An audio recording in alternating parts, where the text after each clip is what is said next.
Hello everyone, this is L5 and welcome to the Cobra A.S.P Central Toy Review. And today so you're looking at the 1984 release by Hasbro of the G.I. Joe vehicle review.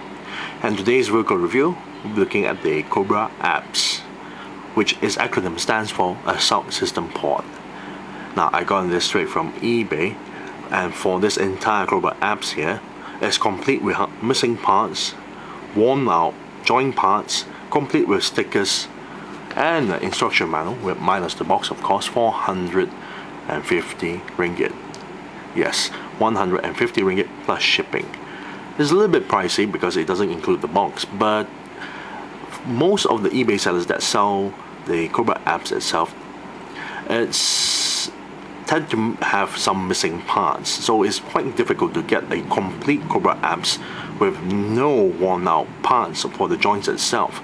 So the most common missing parts for a Cobra A.S.P is the blast shields, the barrels for the guns itself. Sometimes we also encounter some of the Cobra A.S.P with broken joints of the cannons itself, or at least one missing cannon. It's always like that. And also all the joints are always worn out. And because of this worn out joints, because the joints itself for the stabilizers and the wheel joint here, they are all supported by this, well, this hinge, and in order to lock the hinge on one section for its transformation, it locks onto the peg itself, a small little peg. So every time you try to transform, you go in and out on the joints itself, it will cause a lot of friction onto the peg, and you scrape off the plastic of the peg itself, causing it to, well, to shave off the original size of the peg into half the size until you can't actually lock the stabilizers or the leg joints in place for the transformation. So if you want to get a Cobra A.S.P, you have to make sure these joints are still alright. Now let's take a look at the instruction manual for the Cobra A.S.P. Here we have a really nice instruction manual which is a bit yellow. Now on the front section here details the technobabble listing all the parts for the Cobra A.S.P. So we have the top down view image, front image, and the side view image. Now on the other side of the instruction manual details the instruction on how to assemble the Cobra A.S.P. And I mentioned before, the Cobra A.S.P for such a small size vehicle comes in with a lot of parts to assemble the vehicle itself, hence why a lot of eBay sellers tend to sell the Cobra A.S.P with some missing parts. As you can see here, this section here details the function of the Cobra A.S.P, and at the bottom section here is where you place all the stickers, and there's a lot of stickers. Now let's take a look at the vehicle's colors. Now bear in mind this is a 1984 Cobra A.S.P, so during the early 80s period there is no paint job involved for the G.I. Joe vehicles. They are mostly in plastic color, and for the Cobra A.S.P itself, majority of the parts are in dark blue plastic material color and black plastic material color for the wheels, and that's about it. However, the dark blue for the body itself is very nicely done, a right choice of colors. It complements well when you place in the Cobra Trooper inside the, well, the seating area, the cockpit area. It's actually quite well chosen for the colors. At least it's not too dark or too bright of a blue color. Now, like with the no paint job on the entire vehicle, Hasbro, well, compensate the no paint job for the vehicle with a lot of stickers as usual. And the stickers has been pre-applied from the previous owner, but there's a lot of sticker details for the sticker labels. Here we have a nice little snake here that's breathing fire. There's also some sticker labels that gives some bit of information like fluid pump, to pump, well, the fluid in this section here. There's also some sticker labels that inform you that there's hydraulic on the stabilizing links. Also some instruction of the stickers to lift the roll cage itself. Very nice. On the other side, the stickers are the same as well. However, on the back, we get a very large symbol, a Cobra logo at the back of the Cobra A.S.P. Very nicely done. Now, let's talk a little bit history of the Cobra A.S.P. here. This was released in 1984, but the Cobra A.S.P. were released 2 more times during the, well, up until 2004. The second release was 1989 of the Python Patrol Cobra A.S.P. The third release was found in the, well, the G.I. Joe Venom vs. Valor line itself, where you have the Cobra Crimson Sabotage vehicle set that has the Crimson His Tank, 3 of the Crimson Guards, and 1 Crimson A.S.P. that was released in 2004. It's a pity that the Cobra A.S.P. were not released anymore after that period of time. Up until now, a lot of fans still wanting the Cobra A.S.P. to be re-released again because the vehicle itself is absolutely gorgeous. The amount of detail mode for the vehicle is absolutely nice. You have the roll cage there, you got the small little screen for the pilot to view and shoot. Of course, on the other side of the screen is actually flat out, so there's nothing there. Inside the roll cage itself, you got the pad for, well, the figure to sit in. Very nice.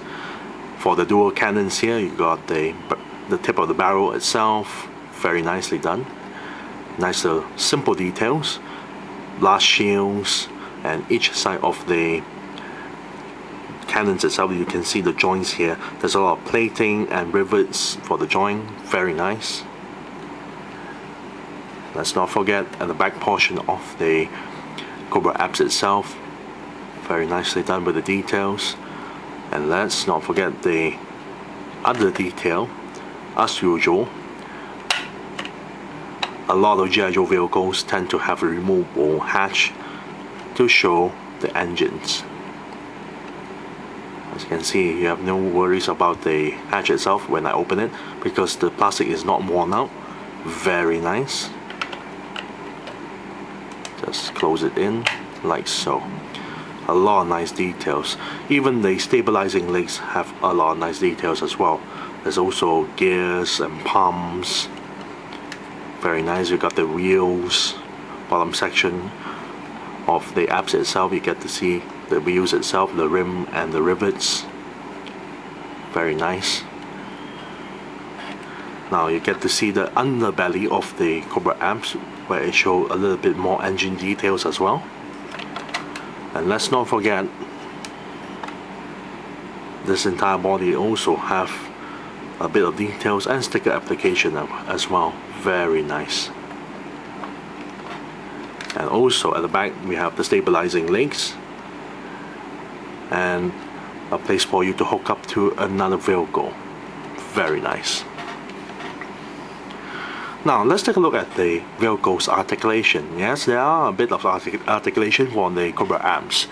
First we have the dual cannons, and they are connected to each other, so you can actually swivel the dual cannons up until this high or down until this low. Then we have a swivel joint for the body itself that turns 360 degrees, as you can see here. And then we have this articulation. As you can see, you can actually lift the entire body straight upwards. This is actually serves 2 modes. First, to allow the figure to go in and, well, to right into the Cobra A.S.P. itself. The other mode will be the, well, the gunner's mode, which is an anti-infantry mode. Because when you lift the entire body up, you actually lock it in place and it just fires on one direction. You can still, oops, sorry about that. You can still aim a little bit, as you can see that, but not by very much. And finally, we have the roll cage, which you can actually open and lift all the way up this high. All the stabilizer legs can be snapped back forward like so. On the wheel, I might as well show the towable mode. As you can see that this is the towable mode here. to move it all this high like so. Now you can actually hook up with, well, any of the Cobra vehicles with a hook at the back, as you can see in this section here. So for the Stinger vehicle, we have a Stinger vehicle. You can actually slide it in like so. There you have it. But you can also do a small little size comparison for the two vehicle size. The Cobra A.S.P is nearly as similar size as the Stinger vehicle, as you can see there. And when you roll the Stinger vehicle, the wheels also roll very nice with no squeaking sounds as well. Very nice. And if you don't want the Stinger vehicle onto the Cobra A.S.P itself, we can always hook it up with a blue his tank or a black his tank, whichever fancy you want to. As you can see there, very nice. Oh, the wheels, very nice. Now let's transform this back to its gun mode. Flip all the legs down, the wheels.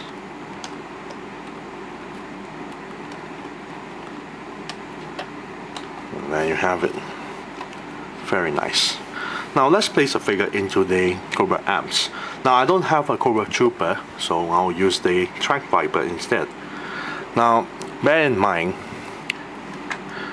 the seating area is actually a bit small to fit in your vintage figure. So when I place the figure straight up, as you can see, it's barely able to fit all the way in. And when you want to close the roll cage, it doesn't close because, well, the legs is actually hindering it. So in order for the roll cage to close properly, we have to, well, scrounge up the legs into a fetal position in order for the figure to sit in like so. So it actually makes it look kind of weird for the figure, as in he's really compacted inside.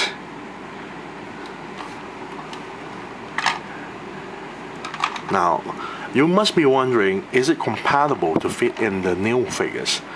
I have next to me the new 30th anniversary Cobra Trooper. In order to fit this guy in, you really need to scrounge this up, just like the original, well, vintage figure on how they sat. So you really need to scrounge it up like so, fold everything inside, make sure everything is compacted,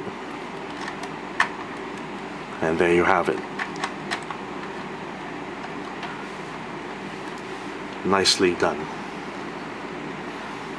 So yes, the vehicle is a bit compatible for the new figures, but then again, the seating area is what caused the problem, because it's a Hasbro design flaw. They actually designed the seating area a little bit too flat and not deep enough to fit in a figure, be it the vintage or the new figures. So either way, both figures from the vintage and the new figures have to scrounge up like a fetal position in order to sit in for the Cobra A.S.P.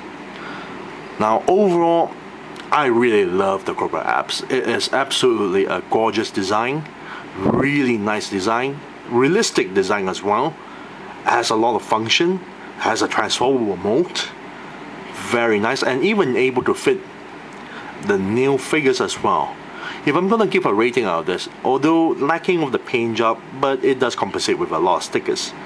So if I'm gonna give a rating out of this, yes, I'll give it a nice 9 out of 10 for the Cobra A.S.P. However, it does have some problems with the Cobra A.S.P. itself, because overall in the long run, the joints for the pegs, for the stabilizers and the wheels itself, it tends to wear out sooner or later. So you have to be extra careful on that part.